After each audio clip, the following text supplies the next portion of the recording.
Shalom and welcome to another in our series of podcasts from Temple Beth Am, a dynamic center for conservative Judaism in Los Angeles. This is a recording of a class from our 2022 Elul Learning Series. Let me do a quick recap of where we were last time, also for those who are joining on a podcast, because we have some asynchronous learners who are taking in the class at their own pace.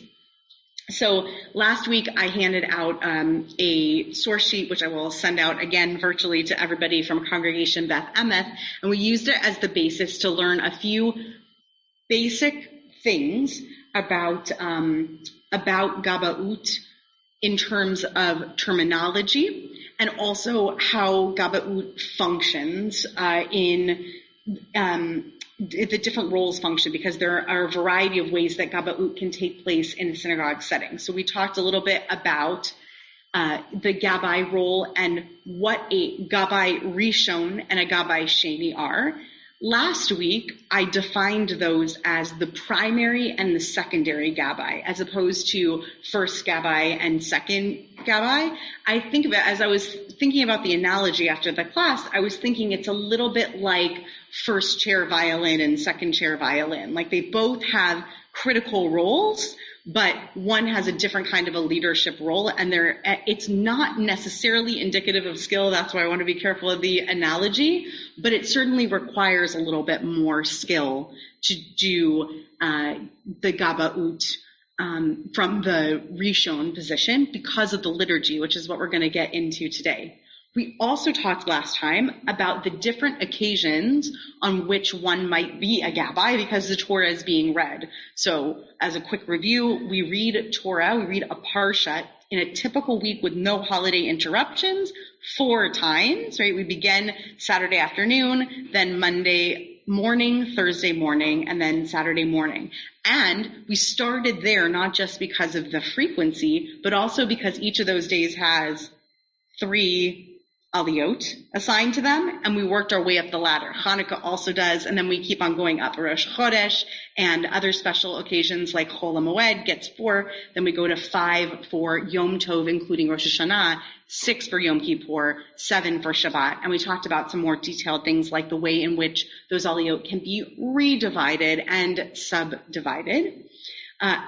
And we also we got close to talking about what the liturgy is for the Gabbaim when they're standing up at the Torah, and we're going to get into that today. We're going to start with the weekday Gabbai as the liturgy, then we're going to move to Shabbat, and we're going to look at the differences between those 2 liturgies. And I'm going to leave a couple minutes too, because I don't have answers to all of Marshall's questions, but I have answers to a couple of questions that Marshall submitted that I think would be worthy of kind of folding into this discussion up here. So we're going to talk about liturgy and choreography also in the mix. We're going to start with the weekday tefillot, and then we'll see how much time there is for Shabbat. So a couple of basic things that maybe, I don't know, I think this falls in the category of people are too afraid to ask, and they're a little bit different depending on the setting that you're in. The first basic thing is what direction the Torah is facing. So last week we got all the way up to the point where we talked about opening up the ark, taking the Torah out, or sometimes multiple Sifrei Torah. Typically when you have multiple Sifrei Torah, you have 2. There are only a few other occasions on which we have more, including Simchat Torah. Kol Nidre, I wouldn't even count in that regard because we're not talking about chanting from the scroll. So most of the time we're talking about 1 scroll, sometimes 2. So once you take out those scrolls from the ark, a couple of things happen. The first is if there's just 1 scroll, then the first thing that's going to happen is a hakafah around the room. That's when the Gabbaim for the Torah Gabbais, Gabbai Rishon, the primary one, and the secondary Gabbai Sheni, that's when they typically take their places. Not in every space, but most typically you'll have the Gabbaim for the Torah come up during the hakafah, the sivuv, the march, the parade around the sanctuary or the space. Yeah. Can I ask a question about the hakafah? Of course, yes. You saw it described Right. What's the orientation? What's the direction in which, I'm just admitting someone to Zoom, what's the direction in which we want? So that kind of made me scratch my head. First of all, if you look at it from above, you are the person carrying the Torah is turning to the right always.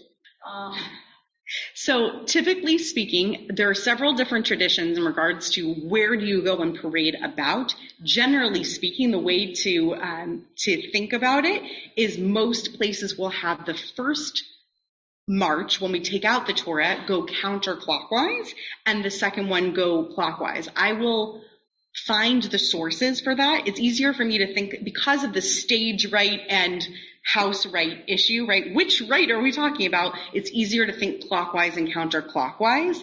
As looked at from above. Or as looked at from above. But yes, as looked at from above, correct. Counterclockwise, as looked at from above.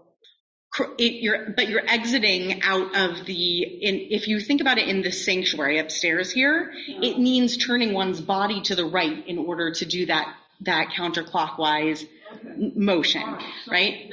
So the statement that was in the Ruach was all turning right, when in fact it's actually just turn to the right and then follow the path around the room.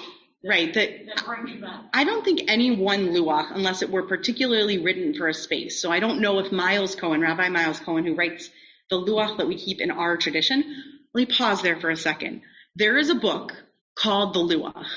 Now, a luach, that's just the word for calendar, or even for like a plate kind of that you keep any important information on.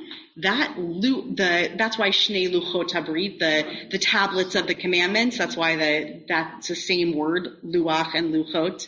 So the luach that we have is produced by the United Synagogue. This is our purple luach. Is there one hanging out in there? Sometimes there is. Mike might have it at his table. So we have a luach in our tradition. Every community has a printed luach. Every community that takes a daily minyan seriously has a printed luach. Some are using theirs from their movement, right? So like a Young Israel luach, for example, that perhaps all Young Israels are using. Some are actually designed like in their community. So what you're referring to, what you're referring to is the instructions that sometimes come to us inside the luach that gets published at the start of the year, which is a fascinating concept. I like Tybal's little background of that's the virtual access to the luach. And the whole concept is so that any changes to the basic gabaut, as in the choreography and the liturgy of the day, changes are what are noted. So this is what makes a luach so tricky and I think somewhat advanced to use. It would be too thick to note everything every single day. It really deserves, if you need a luach to that degree, what you really need is a website. But because you're talking about generating, I see your hand, 1 second, right? You're talking about generating an enormous amount of information on a given year. So in order to utilize the luach, I acknowledge that, even to use it up at the bima, that requires a great deal of basic understanding of what's taking place. Because when, for example, Miles Cohen notes that we are skipping Tachanun, one has to know, what is Tachanun? Is it just skip today? Is it our community's tradition to continue skipping Tachanun? So there's a lot of assumed knowledge that goes into utilizing a luach. But part of what I'll try to do a couple classes down the road is to actually walk us through, and I'll project it on the screen, both here and there, so we can walk through some of the complications of a luach. Special. So Rick had a question or comment. Yes, hi. Just kind of tongue-in-cheek about whether you go to the right from the ark or you go to the left.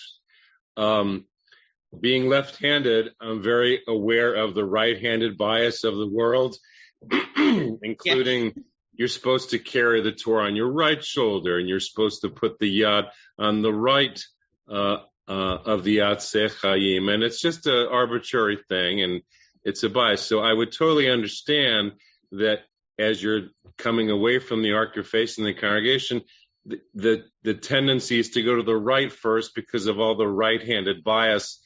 Yeah. So I just wanted to say that. You know what, Rick? That's a great observation. I would love to ask Rabbi Dr. Vanessa Oakes about that. She's my guru on inventing Jewish ritual. She literally wrote the book. It won the National Jewish Book Award in 2007.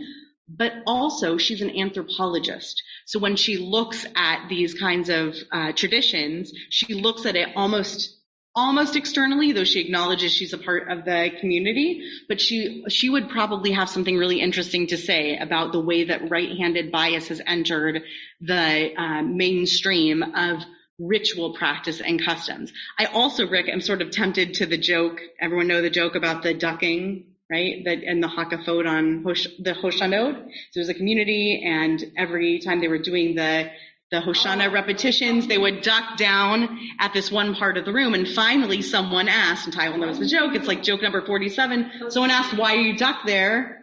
And they said, well, because in the old building, there was a really low pipe, like hanging at that spot. And so sometimes I think about the biases that we have, but also the mysterious origins of the custom, right? There's lots of origins that are quite mysterious. Okay, Tybal, and then we're going to move to the liturgy itself. Just fast. I literally just learned, I hope it wasn't in the Gabbai class, because that old person, I'm repeating myself. In the LL series, my childhood conservative shul, the only time we bowed right first was in that verse in Lecha Dodi, because even though the English translation reversed it, in the Hebrew, right comes first. And I just learned that was not a universal custom, that somehow that was a custom, because in my head, that's the only time you go right rather than left. Like Amidah, you do left. Aleinu, you do left. With all the bows, right? Because we have a number of places where the choreography for the person who's leading is to do a trifold bow. And so often the typical bow is actually left, right, center. But you're right that the verse in Lecha Dodi, which is Kabbalistic in nature and invented in the 16th century, and I just gave a Devar Torah on that Friday night. I encourage you to listen back to it, because it's a good one. Well, whatever. I get self-promotional, but it's a really good one about Lecha Dodi and how it was crafted. But yes, Yamin Usmol Tifrotzi, that order, it's a lot like the way that our early rabbis took Vayehi Erev, Vayehi Voker, right? And there was evening, there was morning. Obviously then the way that we are going to regard a day is that it begins at sundown, that it begins in the evening. So there's something about these liturgical influences on the way that we do our choreography for certain. I started about 7 minutes ago or whatever. I started by saying it matters, though, once you get up to the table, where are you placing the Torah down? What's the orientation? So the orientation of where we read Torah, towards the congregation or away from the congregation, is entirely based on the minhag of the community that you're in. There is no standing halacha except for that frames for us, that I'm aware of, that tells us that we must read in one direction or the other, except to say that it's listed in this community, the custom was to do X, Y, and Z. So we yield to the custom of the individual minyan. Actually, the different minyanim within our community have different customs at different services, such that when we're at Shabbat Mincha, typically speaking, we read facing the congregation, but in daily minyan in the mornings, we read facing away from the congregation. There are a number of meanings behind that. This is not a class, though, on the origins of these practices. It's a class on how to do this. So I'm going to say that when you move into a space, if you're going to be participating in the Gabaut, the first question to whomever is the rosh of that space, which may very well be a rabbi, whether it's in the clergy-led service or not, given the makeup of Temple Beth Am, I would ask somebody, which direction is the Torah facing? Once you have the Torah on the table, the Gabbai Rishon typically, with some exceptions, is going to stand to the left of the Baal or Baalat Koreh. We do not do that in daily minyan. We invert that when we're reading towards the ark. I don't know what the origins are of that particular custom, but otherwise, in every other space, when we're reading out towards the congregation, the only way that I've experienced Gabaut is with the Gabbai Rishon oriented to the left of the Torah reader. The reason I say this is because a huge part, going to one of Marcia's questions I'll answer later, or suggestions even, that a huge part of the Gabbai Sheni, the secondary Gabbai's job, is to make sure that the people who are coming up for the kibudim, for the honors, are A-okay with the choreography and are shown how to get through. Meaning, while the Gabbai Rishon, certainly in our community this is true, that we divide the responsibilities this way, that the Gabbai Rishon is responsible both for the liturgy itself of calling people up, and for collecting names, and for the liturgy of any Misha Beirach, any blessing that comes for someone who came to the Torah, and making sure we're kind of on track. Whereas the person who's in the role of Gabbai Sheni is going to take the cover on and off of the Torah, make sure that people have the brachot, the blessings in front of them, that they move around and know whether or not the expectation is that they're going to linger up at the Torah for one extra aliyah, which has kind of moved about. It's a moving target during COVID because some people prefer not to linger. So that's kind of been a bit up in the air, but typically speaking, we would linger. So that's why I'm mentioning the orientation, because it also has to do with the appropriate proximity. If I'm here at the Torah table reading facing the congregation, then I really do want one person on one side of me who's mostly responsible for sort of looking outward, who's coming up, who's going down, and the Gabbai Sheni making sure that the actual back and forth between the reader and the people saying the blessings is going down correctly. Does that make sense to everybody? The kind of split of the duties to a certain extent? So I want to give you a vocabulary word with that, and then we're going to go into liturgy. Yeah. In terms of following the later and offering any corrections or prompts, is it just whoever notices it first? Right. So the question is, when you have a Gabbai Rishon and a Gabbai Sheni, who takes responsibility? Is it both, only one at a time? How do you take responsibility for doing the corrections? We're going to get to that not next week, but the week after, when we move into the corrective nature of what ought to be corrected and what doesn't need to be. There are different tiers. So there is the tier of corrections that needs to happen because explicitly there's the stuff in the text that must be read correctly and must get corrected because the meaning of the word has been shifted by the way that the person's pronounced it. There's a secondary tier of corrections that happens when the trope that's being done, if it's done incorrectly, changes the syntax of what's going on. So the secondary tier of corrections is that somebody forgets to do the trope that ends the verse, the sof pasuk, the end of the verse trope. And when someone skips that, and in some places they would say also the etnachta, depending on which rabbi you ask, then that's also necessary for a corrective because that also changes meaning by changing that space. So when we get there, remind me of that question in 2 weeks when we get back. The question is, how do people divide up? And I have a few different really practically helpful answers to that. Okay, because there's some of them involve hand choreography for one person and not for the other. Some of them involve one person corrects for words and one person corrects for trope, which is my personal favorite. I actually really like that division. There are other places where people say that they are deliberately not doing the corrections because they know that the Ba'alat Kriya, the person who's reading Torah, is more familiar with the corrections of the person who's in one position or the other. Like, for example, it was their bar bat mitzvah tutor.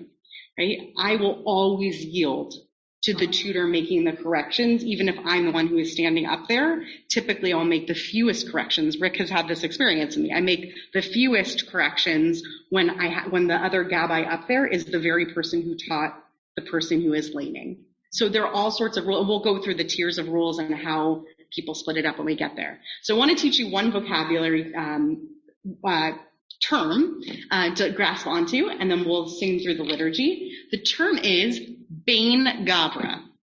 Bain Gavra.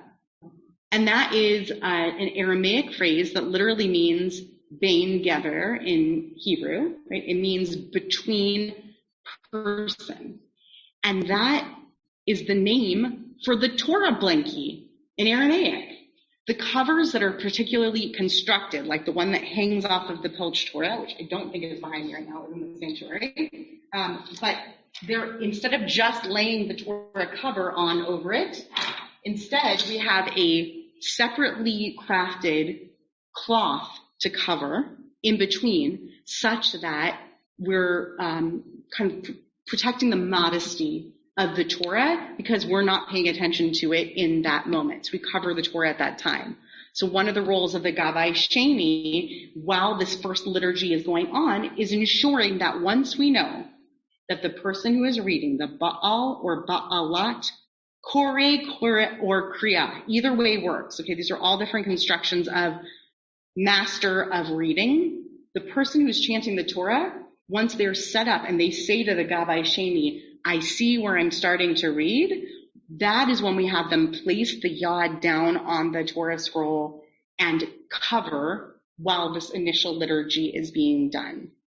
Okay, so in the ideal circumstance, we have the person come up. Once we've sung and we've done the hakafa, we identify that the reader knows where they're going.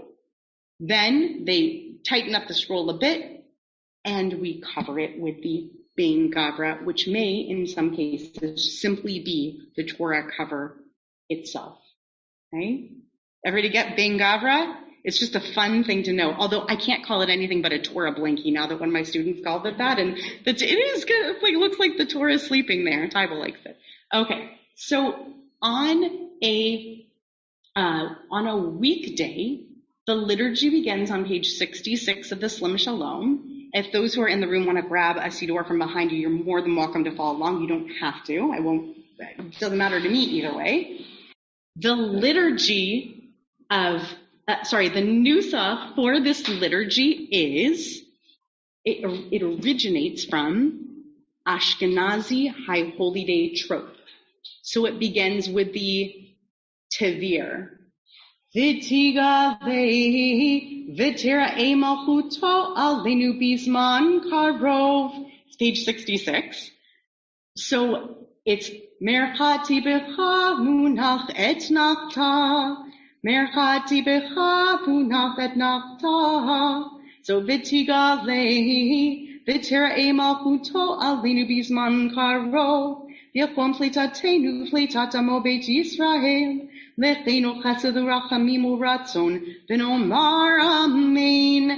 that point, that's an invitational. V'nomar amen. Everybody hear this broad strokes, and then a verse would end with Merchati b'cha sof pasuk. So. V'cheinu chesed rachamim ratzon v'nomar amen hakol havugo deleloheinu uchnu chavod la Torah, and then we call the first person to the Torah, which we'll come back to in just a second. Baruch shenatan Torah le'amo Yisrael b'kedushato. That's the end of a verse for High Holy Day trope. So if you want to learn High Holy Day trope and you know this, or vice versa, if you know some High Holy Day trope, it actually could be very helpful to just write in the High Holy Day trope marks and then sing it to the High Holy Day cancellation. I absolutely cannot figure out what the origin of doing this is. I have a professor from JTS named Dr. Boaz Tarsi, who's a brilliant ethnomusicologist in his own right in lots of ways, both about Israeli music and American. He insists that there is no custom going back 100 years from now anywhere in Ashkenaz that would have us using Ta'amei HaMikra, the trope marks, to chant anything liturgically. Meaning he can find no authentic grounds on which to base doing any of the liturgy at all ever within our siddur to trope when it's something that's grafted from a piece from the Tanakh, from our biblical canon, right? Because there's lots of liturgy that's grafted from our canon, some of it just more obviously than others. The most obvious version of this is Shema. Right, that's the most obvious version, is because it's right there, and Siddurim even print the trope marks, the cancellation sometimes, right? He said there's no proof. He can't quite trace the origin of it, but we know it's within basically the last century that someone introduced the idea of singing to trope within the course of the liturgy. You can imagine the circus this creates if you think too hard like I do about these things. Because, for example, let's say that you're the kind of congregation that usually chants Ve'ahavta out loud. Now it's Rosh Hashanah morning. What do? Because we're not chanting anything to typical weekday or Shabbat trope, but we're also not going to chant it to High Holy Day trope because it's not one of the canonized, it's not one of the fixed set readings for the High Holy Day, so that doesn't make sense either.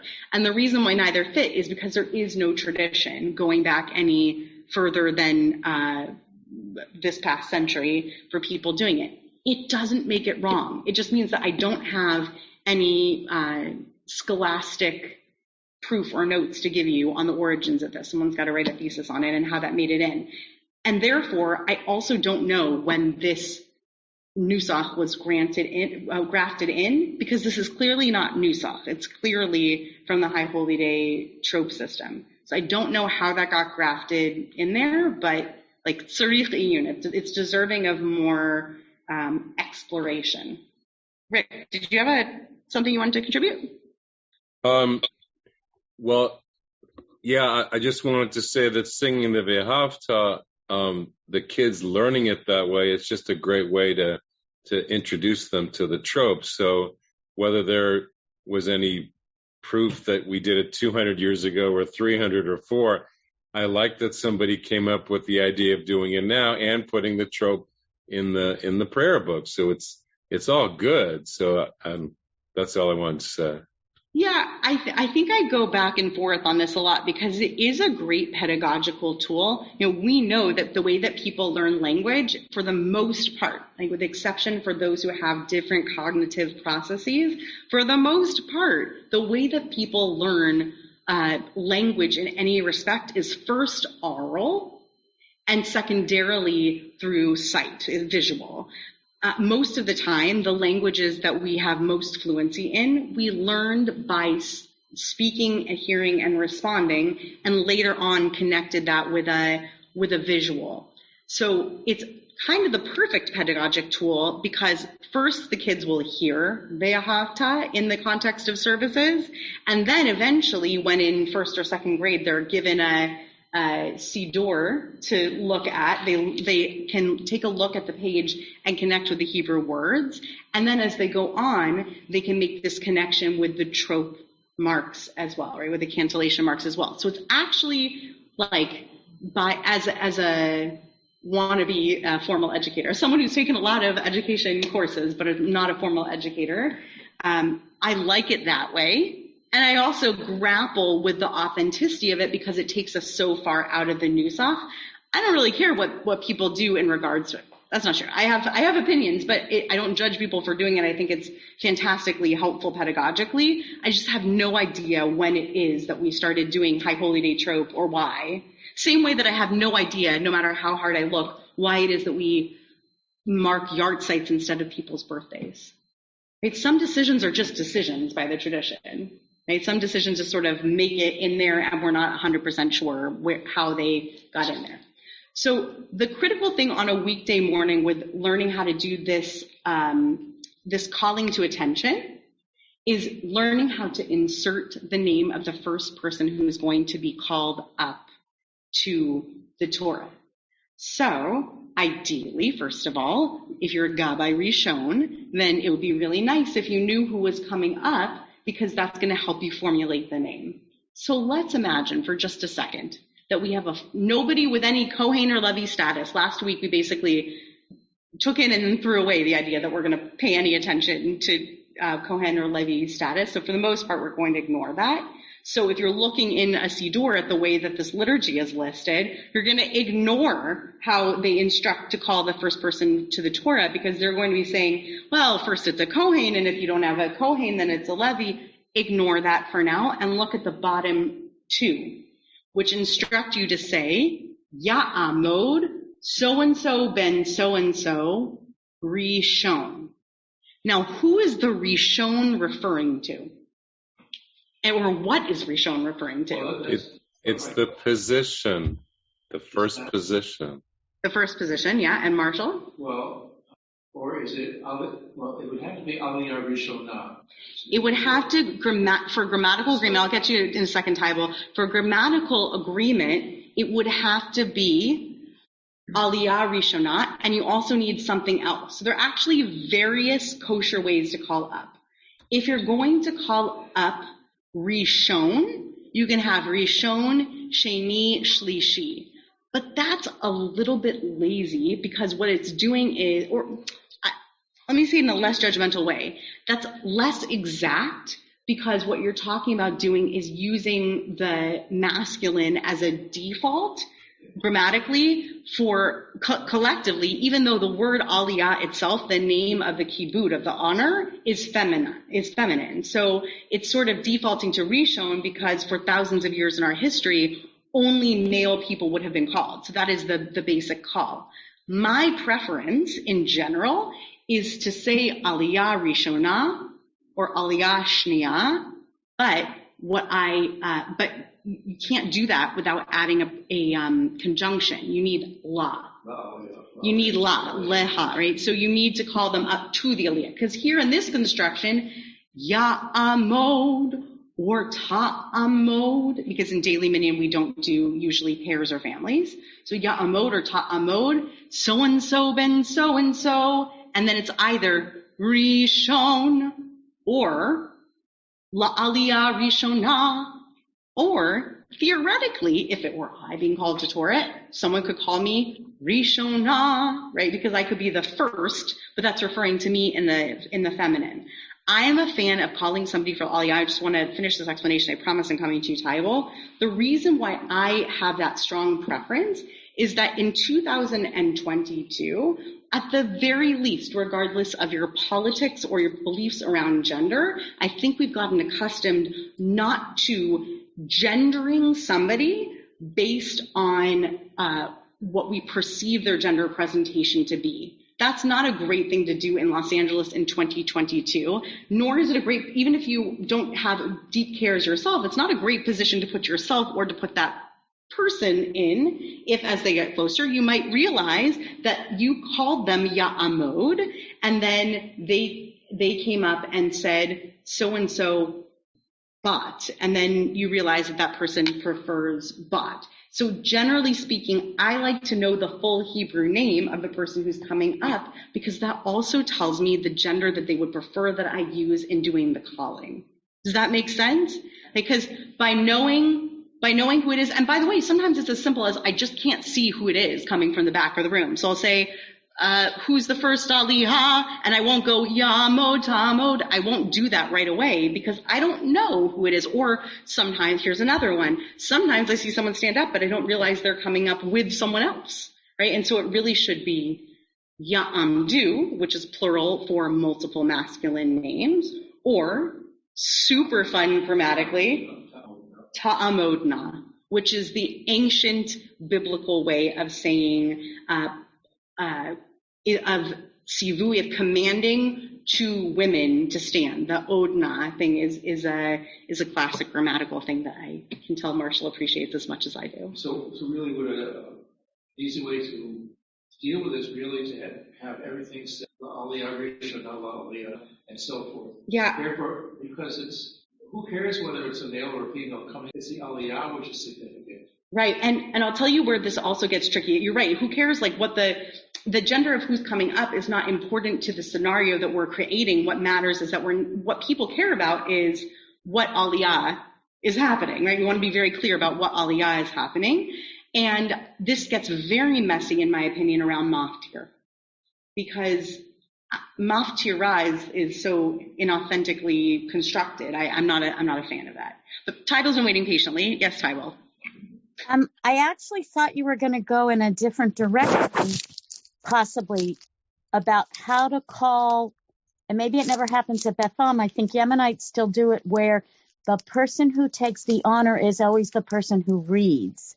So I thought maybe there was going to be a construction that was going to indicate that do you know what I mean? That the same person is also the reader.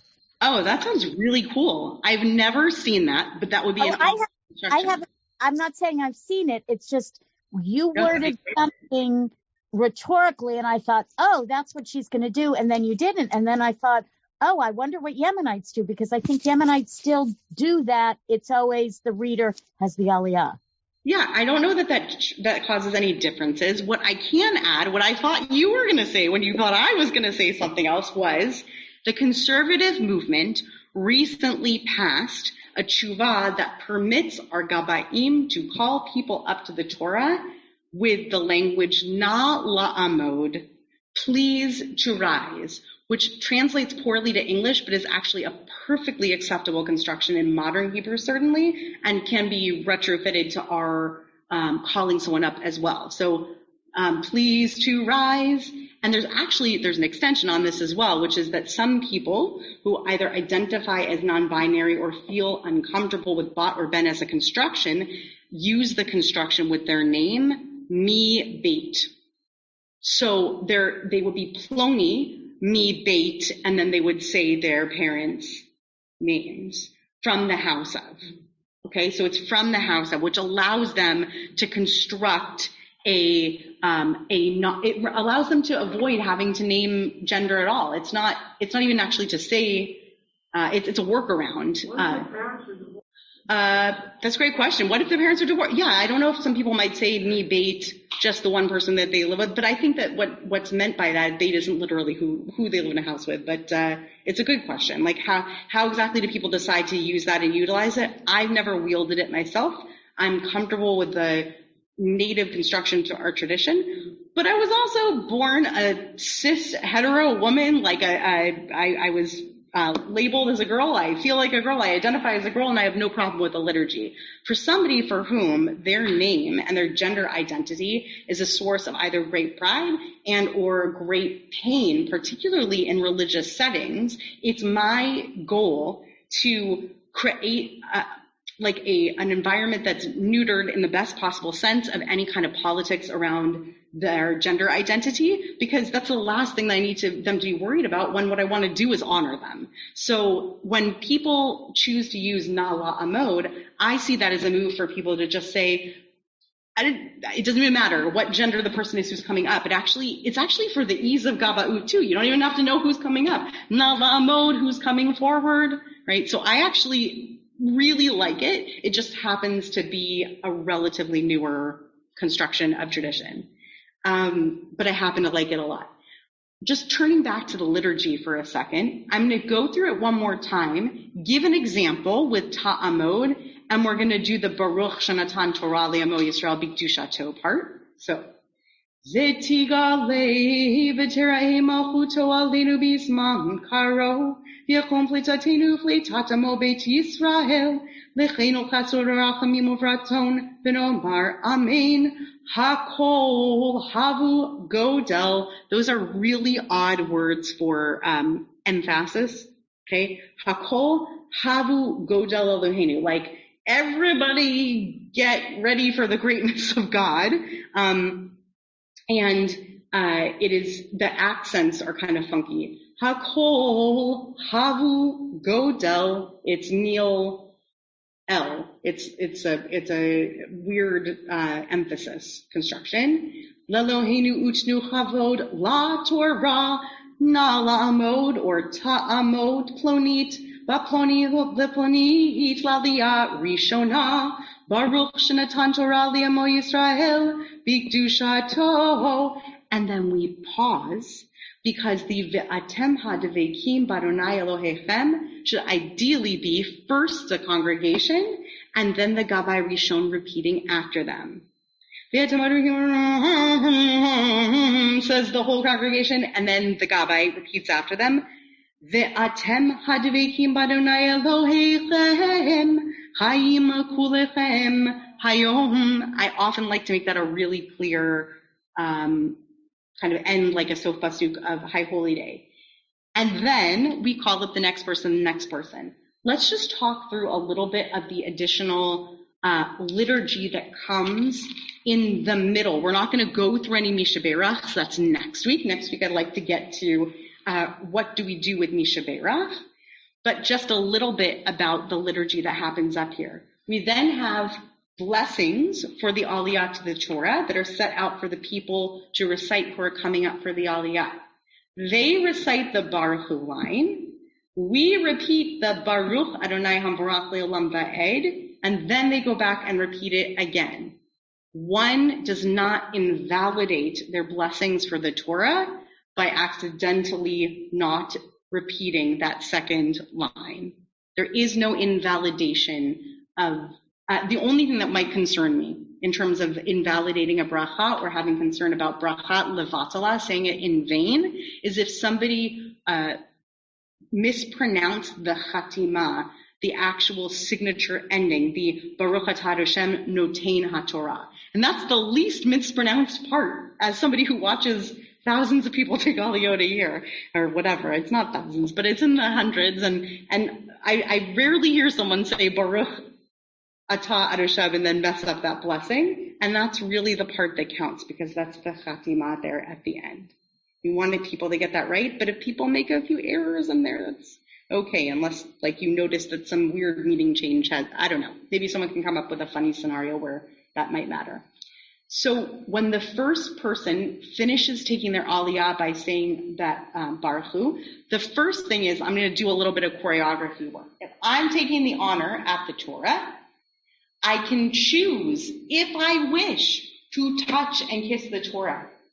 I come from a family who is descended from the Gra, from the Vilna Gaon, from the Lithuanian tradition, where he does not like kissing stuff. You may have noticed that I have some interesting practices. I don't know if anyone here has ever noticed that I have some weird practices around tzitziot that I don't do what everybody else does. No one stopped me in 9 years, but I have some pretty deliberate practices. So the Vilna Gaon said that if you were to take all 4 corners of your talit and to gather all 4 of them together, you would be recreating the garment such that it was no longer a 4-cornered garment, because now you don't have the arba kanfot, the 4 corners on either side of you, if you gathered them all in front of you. You see how pedantic Lithuanians can get, right? He's very picky here. So he says, we only gather the front 2. He also never kissed. So I don't do smooches to my tzitziot. I don't kiss as the Torah goes around. And when I gather my tzitziot for Shema, I only gather the front 2. I also have no custom of doing that at Baruch She'amar, though I have seen a number of people have that custom at Baruch She'amar. So the reason why I'm bringing this up is that there are some people who are not kissers of the Torah. Not every tradition is for someone to kiss the Torah. So we need not go nuts if somebody doesn't. Meaning, I think it's important, lehatchila, a priori, that we guide people to do the practices that our minyan does. For example, kissing the Torah. Marshall, you asked about the notein haTorah and the lifting, the atzei chayim, the wooden poles. That's not every single person's tradition to do that. So if someone doesn't do it, I'm not going to stop them. It is, however, delightful, wonderful, laudable for us to teach as many people as possible this wonderful practice that lots of people in our community do, which is to say that when we thank God for blessing us with the gift of Torah, that we sort of lift it up. We take hold of it ourselves. That's a great practice. Well, because also, I thought about that one because of the ending. We're saying Eitz Chaim Hila Machazikim Ba. Right, Eitz Chaim Hila Machazikim Ba, exactly. So therefore, if you're going to be up at the top, let's have a chizuk of the chazeket ha'etzim. Right, grasp onto the Torah like the liturgy is going to have us do when we put it away. If you have the zechut, the merit to get up to the Torah scroll, I think that that's the impulse with a lot of these choreographic practices, the touch and the kiss, the grasping hold of it, the lingering up there. It's to demonstrate that we're going to take advantage of the proximity that we've been granted to the Torah. It's all of that. I forget if it was this group or my other class that I was saying to last week that it's also kind of my theory about the pinky finger. Did you hear? That must have been my other class. I was explaining, I have a theory about the pinky finger. Have you ever heard? Rabbi Kligfeld has several theories. None of us know exactly what the story is, why some people hold up a pinky during Hagbah. My theory is wrapping their tzitzis around it? Some people wrap their tzitzis around as they hold it up. Okay, my theory is we're all very nervous. I'm not kidding about this. My theory is we all have a bit of anxiety about that Torah falling because we don't want that to happen. It's a precarious moment. And we're all going, like, what I really want to do is rush and go up there and grab it, but I'm holding up a finger to it as if I'm saying, if I were right up there, like we're all spotting you. To me, when I look at a crowd of people doing this up to the Torah, I see people like reaching towards it and offering kind of a spotted moment, like holding up their fingers to it. I'm sure that has nothing to do with the original practice, but that's what maybe it just reveals my own anxieties. Yeah, Diane. Even Sephardic schools. So the Sephardic synagogues in Israel all do. Yeah, it's beautiful and it's a common practice. My whole point in saying all of this is all of these additional choreographic things, we need not stop people. What's really important to know as a Gabbai is, can I let this go? Okay, that's basically every decision a Gabbai makes at the Torah is, can I let this go? Can I let it go if a non-Jewish person comes up for an aliyah to the Torah? Almost certainly not. Right? If I know that somebody is not Jewish, I'm not talking about investigating or inquiring, but if I know somebody's not Jewish, I'm going to say, I'm so glad that you were invited up here. Let's figure out something to do to honor you, because this particular ritual piece is reserved for those who are Jewish per our tradition. So that I'm going to stop them at. But if they don't kiss, if they don't lift, if they kind of spoil a word or two in the blessing itself, but they make it through the end of the blessing, like Dainu, it's fine. We don't need to stop people for those things. So that addresses one of the things that you were mentioning, which is getting at this idea. I want to get to some of Marshall's questions because we're going to move into more of the liturgy and the Mishaverach for next week, but I want to take a couple of minutes to talk about a couple of the questions that you had. So one thing that I mentioned was the grasping of the Atefayim and the practice in teaching people to go up. I think it's lovely. We also need not stop people if they don't grasp onto it. You also asked about a couple of questions about the Magbiya and the Golel or Golelet. Well, before that, yeah. This is my first question, I think. Torah. Yes. The congregation says Amen. Uh-huh. And I have for 6 months now, I've never been saying as a reader, yeah. I'm no longer saying Amen. Separately from the... right. Correct. So the question is... this is a question of when we say, when does the Gabbai and when does the reader of the Torah say Amen and how? Yeah, that's right. Okay, so this is a really important one. Amen is always meant to be conjoined with a blessing itself, and pausing too long or saying Amen to something that wasn't an appropriate blessing can be considered an orphan Amen. That's what we call it. Okay, so it's an orphan. An orphan Amen is like when somebody does Ve'imeru Amen, Amen. That separation entirely from the blessing itself is problematic.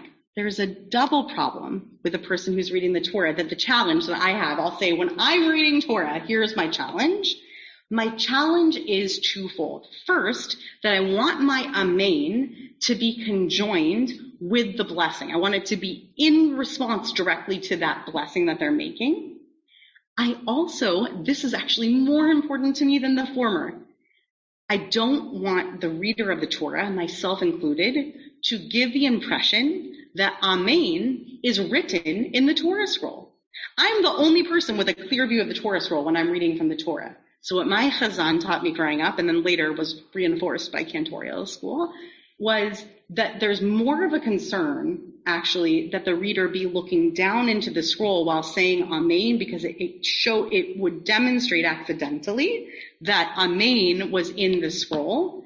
And secondarily, of importance as well, is that we say Amen in such a way that it's actually conjoined to the blessing. So it's fine. What my preference, like I think the perfect Amen by a Gabbai, by a Baal Koreh, by somebody who's reading Torah, is Natei HaTorah, and as people are saying Amen, Amen, overlap with them a little bit. It does not matter to me if someone does it in Tavir trope or does Amen. The reason people do it with Tavir, or why I teach students to do it that way, is to get them out of the melody of the blessings and into the trope of the Torah. So I teach them that because it's a bit of a mnemonic to get them into that musical mode, right?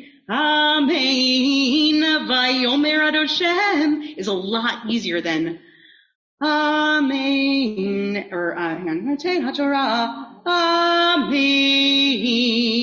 Vayomer. Now you're going from minor to major, and it's a bit of a leap. So in order to actually say Amen with the community, but also lead yourself into the Torah and not look at it, what I typically do, I try to do, is as I'm reading, person getting the honor says, no, Noten HaTorah, I go, Amen, Vayomer Ad Hashem, Moshe Limor. I'll look up while I'm saying Amen in order to demonstrate it's not there. Because I'm telling you, I have a 7-year-old and a 4-year-old. And if I sing something and I'm looking down at a page while I'm singing it, they're 100% convinced it's on that page. Right? And I'm not talking about because they're literate or not. I'm just saying, I see how the world is and imbibes. And the more that I parent them and see that they think that what I'm looking at in a book is actually what I'm reading, the more I understand this point that, you don't want to give people the impression that it's there. And Amen is a word in the Torah. It's there sometimes. So, are you reciting it then with everybody else? I'm reciting it with everyone else, but I choose to recite it with everyone else and extend it a little bit and do it in the Tavir trope.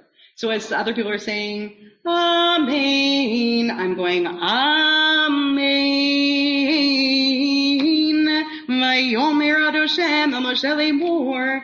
And that's a way of getting around it. No one need do it exactly like me, but now you understand the principles behind it, which is the concern that I'm looking in the scroll, and also the concern that somehow it's going to seem like even if you forget about the scroll thing, if someone says, Noten HaTorah, and then the reader all of a sudden goes, Amen, Vayomer, it really does look as though that's a part of the reading and not a part of the blessing sandwich. So I try to make it relational and respond to the person who's saying the blessing, Amen, and then go to my reading. That's very principled of me, but it's all I have to think about all day long. So, that's I think that's the Platonic ideal of the Amen, and if at least people kind of can join their Amen with the blessing itself. Or I think it's adjoin. I think that's the word I'm looking for. Adjoin it. It should be a part of it. There's one other thing that I wanted to mention, which has to do with the lifting and wrapping, but it's kind of skipping ahead. But I wanted to answer your question just because we kind of got into the Yud thing. So I'm going to answer questions that you don't know that Marshall asked me, but I'm going to get into it a little bit. So once we have 3 people come up to the Torah with this liturgy, and next week we'll come back to the liturgy and do the Misha Beirach stuff. On a weekday morning, there's Chatzi Kaddish. In the packet, which we'll happily send to people again, so we have it in digital form, there's a wonderful chart about when Chatzi Kaddish is and is not said. In the morning, it's said. At Mincha, when we read Torah, like on Shabbat afternoon or a fast day, we don't have a Chatzi Kaddish there. Okay? So there are times when we say it, times when we don't say it. And this is a great example, actually, to go back to the Luach conversation, of a way in which Hamevin Yavin, if you know it, you know it. Because the Luach isn't going to tell you, skip the Chatzi Kaddish here, because the editors of the Luach presume that you understand the basic general principles, the general rule that we don't, that we say Tachanun every day, and therefore they'll just refer to, we're not doing Tachanun, we're not doing Chatzi Kaddish in this case, in this example, right? So this is a great example of where the Luach is complicated for somebody who doesn't know already the basic rules. All the Luach will tell you is X Chatzi Kaddish occasionally, but it won't remind you every single Monday and Thursday to say Chatzi Kaddish at the right place, because then the book would be this thick, right? So our role as Gabbaim is to make sure that either the Gabbai Sheni or the person reading the Torah says Chatzi Kaddish. 2 other options, both of them 100% kosher. Could also be simply like a floor Gabbai or a rabbi in the space. It could also be the person who is who's Baal Kriyata, not Kriyata, who's I'll just use English, who's responsible for leading the Torah service. So that person too could be called back up to do the Chatzi Kaddish while other stuff is being done. All of this is important because we live in a time where sometimes there are 11 people present for a morning minyan, and people are busy doing their roles. Right? What's happening is the Gabbai Sheni is busy covering up the Torah. The Gabbai Rishon is looking for calling up the Magbiah and Golel or Golelet, right? And while all that's going on, it'd be really convenient if someone else could take care of Chatzi Kaddish. It moves the service along. So when you have fewer players in the system, I think that's when you wind up tossing off those responsibilities to other people who are standing there. When somebody comes up to do Hagbah at the Torah, there are those in our congregation who would really like there to be a certification for that. I don't object strenuously to that. I think it would be really nice if we had that. But given the fact that most of the time, or at least half of the time, you do not have somebody who knows what they're doing, let's stand up for a minute. You don't have to necessarily stand up at home, but if you feel like stretching, Tybal and Barbara and Rick, and you can, then you're welcome to. I'm going to demonstrate a little bit, kind of like end on this.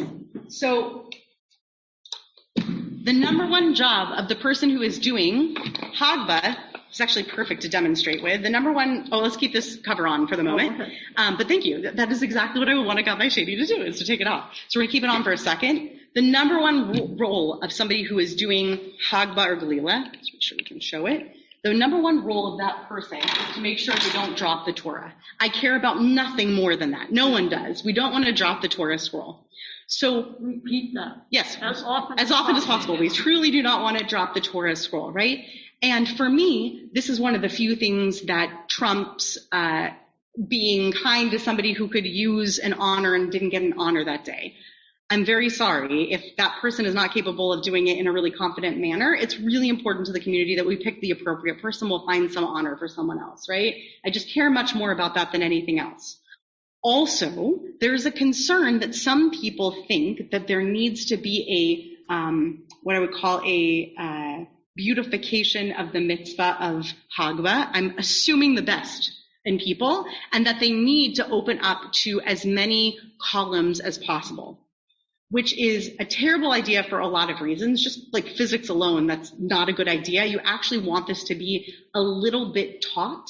We want, when somebody does Hagbah, we want it to be a little bit of tension. We don't want it to be entirely loose, because that's a great way for people to lose their grasp. We also don't want them to split the Torah, whether on the seam or not, but we don't want them to lose their grasp, because what happens is there's no longer any tension between the two poles. If you have too much cloth, too much of the paper, like the parchment, thank you, that other word. If you have too much there, then you don't have tension anymore. So it's actually not helpful to the task.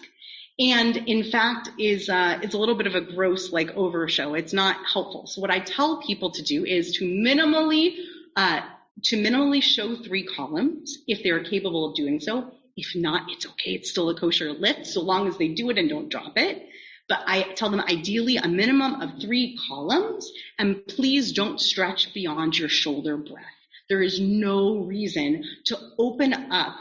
So, let me name the physics of it again. When you go to open up a Torah scroll, you should open it up to shoulder width, which should allow you to get to a place where there's a light tension on the cloth itself. Once you get that light tension on the cloth and you've got the two in their grasp, and we've made sure that there's a chair behind the person, what we want to teach people to do is another physics lesson. I feel like AJ should be doing this, not I, but we'll see. You want to go ahead and show it? Well, one of the things about the physics, when you put tension on it, it's now one, instead of balancing 2 things, you're balancing 1 thing. Exactly, at a time. And that's how you... Right, that's what tension is, right, like, thank you for suspension bridges, right? Like, the whole point is that you want to create a good tension. What I want to show you right now is not actually a full Hagbah. I want to show you how you show someone to take it off the table. Because this isn't a Hagbah class, it's a Gabba'u class. So how do you instruct somebody to do it? You say to them, have you ever done this before? If they say yes, then just say to them, just 3 columns is fine, right? If they look a little overconfident, you can let them know 3 is fine. And then you say to them, oh, you haven't done this before? Here's what you're going to do. You're going to take it about halfway off the table, okay? And I'm going to slide this with it. You can take it about halfway off the table, and then when you get it halfway off the table and you can pivot it, and all of the weight of the scroll itself, you can't say all this in like a hushed whisper, but you can say to them, pull it halfway off the table. And once you feel the weight of the Torah lifting on there, this is not on me, it's on the table, then bend your knees. Please, God, don't break your back, bend your knees and move your body down and lift up underneath it. So even a heavy Torah scroll, and I'm 4'11", and this is darn tall and really heavy, even that can be done pretty safely if you put all the weight of it against this is a very heavy Torah. But I can do it fine because I'm using the table to my advantage. And it's also, if you do it halfway up the scroll, it's not going to, it's unlikely to hurt the Torah scroll itself.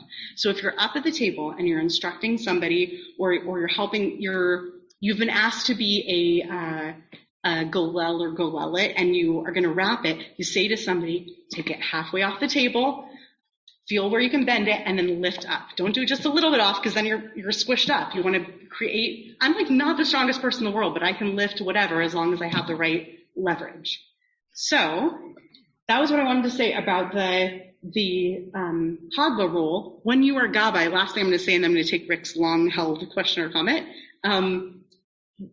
When you are responsible at the table for the team that's coming up for Hagba and Galila, we want to make sure that the person who has Galila knows that their role is more critical than they think it is.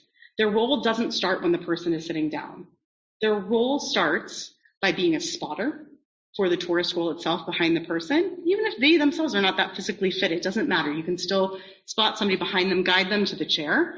And the very first thing you want them to say, the minute that person gets in the chair, I don't care how short you are, grab as close to the top as you can, grab those top 8 seam and pull them together. Tell them if they likely can't get to all the way to the top on a tall one like this, but they can get to the plates at the bottom. Exactly. Whatever they can reach, you want them to bring it together. Under that and support it. There's 2 reasons. It's not just re-wrapping or re-rolling the Torah. It's also to get the weight off of the person's shoulder. Exactly. That person is so they can lower their arms. Yeah. They need them, and it's good to have the width because that keeps, there's a tendon in there, and that bone can put that tendon. If they have weight on their arms and they have their hands too close together, that puts danger on their shoulders. Right. So you it's best to do apart. Exactly. And then you can bring your arms down, and the less weight that you have on there, the better off you are. I'm going to put you and Larry in charge of a Gabbai training next because I too would like every single person to be as attentive. But Galila is, you're right, more important, and most people don't realize that they have to be willing. They're the ones that have. Correct. It's a really critical role, and it's not lip service. Yeah, it's very good to be a good spotter. Okay, Rick has been so patient, and then Barbara, you've been waiting. It's really okay. You covered mostly what I do when I'm up there. I would just suggest to the group, just when you're giving instructions, use very few words and just be really clear. So I tell what I said to the relative from the Grismans last Shabbat. I said to the guy, you push down, you'll use leverage, it'll come up. It's not a deadlift. And he understood what I was saying, and he did it just fine. So you just give them, go here, tighten this, put this on top. You just, if you're really nice and you're clear, it goes a long way. It really does, and the more that you can help somebody out by explaining ahead of time, the better. Okay, Barbara was waiting too. Thank you for spotting me with that chair. Yeah. I just wanted to mention the trauma to the entire synagogue when Torah was dropped on, I think it was Yom Kippur, or maybe it was second day Rosh Hashanah. That one time when it fell out of the ark because it wasn't put back right? No, it fell out of the guy. It was almost back to the ark. It was in the end stages. Yeah, and then it went down. It was going to be passed to somebody else, and it went down to the floor.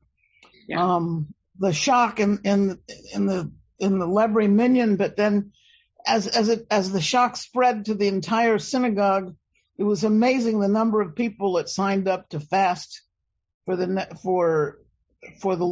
dropping of the Torah. It was I still feel it because I was the Gabbai, and I tried to jump onto it and get it, but man, it fell fast.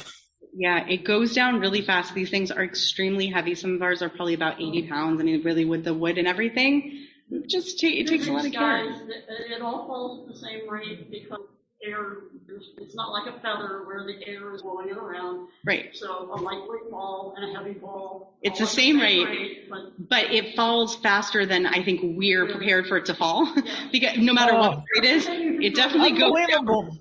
Yeah, I was just a couple feet from it, and I couldn't get under it. Yeah. There was no way. It's just not possible. And so we want to create the best possible environment for it. And that's why it's so nice to have a Gabbai team that has specialized roles to whatever degree we can. Like I said, when my concern about, I promise I'll kind of end on this comment and stop the recording. My concern always at the table, at the Gabbai table, is that people somehow we get distracted by the circus of it all. Like the Hagmann-Gleiler moving and getting into position over here, and this person's pulling the cover off, and so they're looking over there because they're looking for where to put the cover down, and the other person's over, and all of a sudden, nobody's really watching except for the person who's doing the Hagba and the person who's like shivering because they're hoping they can catch it if it were to fall. So I think that when the Torah is being lifted and when the Torah is being marched around, nothing matters more than making sure that the Torah is safe and that it's going around. Okay, I said that was my last comment, but then I have one other comment, which is when the Torah fell last time, so not that time, Barbara, but the last time that the Torah fell, which was at a bat mitzvah about 4 years ago, upstairs when a bunch of kids rushed up on Bima, and it fell forward in right before we redid the old sanctuary. It was sitting in its stand and it was knocked over. And it was no malice, it fell over. One of the things that people noted that I thought was such a beautiful point was everybody rushed and felt so terrible about the Torah, but how many times have people rushed to the aid of people who are struggling to get up to the bima or to the ark, or noticed that there's a little kid and, avoided trampling them during the candy rush? Like, call the chomer. All the more so we should treat the people who are in this space with the kind of dignity that we're worried about with the Torah. So all that we said is true about the Torah, and if all that is true about the Torah scroll, then multiply it times 1,000,000 for the people who are in the room. Like, let's be sure that we're paying attention. I've been there for several people that have had medical emergencies. Yeah, medical emergencies and also trips and falls. I have to agree that taking care of people that are that have passed out and fallen over a chair, splitting their body in half, which was Mr. Al Zurich. And then one other person that had a seizure in front of everybody. Then there's been other people as well that we've had to where that is more important, I have to say, than a Torah. It is more important, and most of the time all we're dealing with, God willing, is just the Torah scroll, but there are so many ways that we can take that attention that we're able to give to all that Torah scroll and use these scrolls to also just pay attention to the person who's up there next to us and in front of us and make sure that they're okay. You get the last word, Marshall. It occurs to me that we have all these cards for the aliyot. Mm-hmm. Maybe we should have cards or Hagba and Galila which show in pictures how to do it. Thank you. I did at the old shul that I was at. We had exactly that. And I agree. I think that having a pictogram would be great. Yeah, I totally agree. The other way to go is to only use certified Torah lifters. Some communities very seriously do that. They won't let anyone lift the Torah unless they've been through a training, including honorees at the B'nai Mitzvah. And you know what? If a Torah scroll is dropped enough times in my community, I guess I would probably institute that too. But I totally agree. You have been listening to another in our series of podcasts from Temple Beth Am, a dynamic center for conservative Judaism in Los Angeles. If you enjoy these podcasts, we invite you to write a review on the Apple Podcast site or wherever you get your podcasts. For more information about Temple Beth Am Los Angeles, go to tbala.org.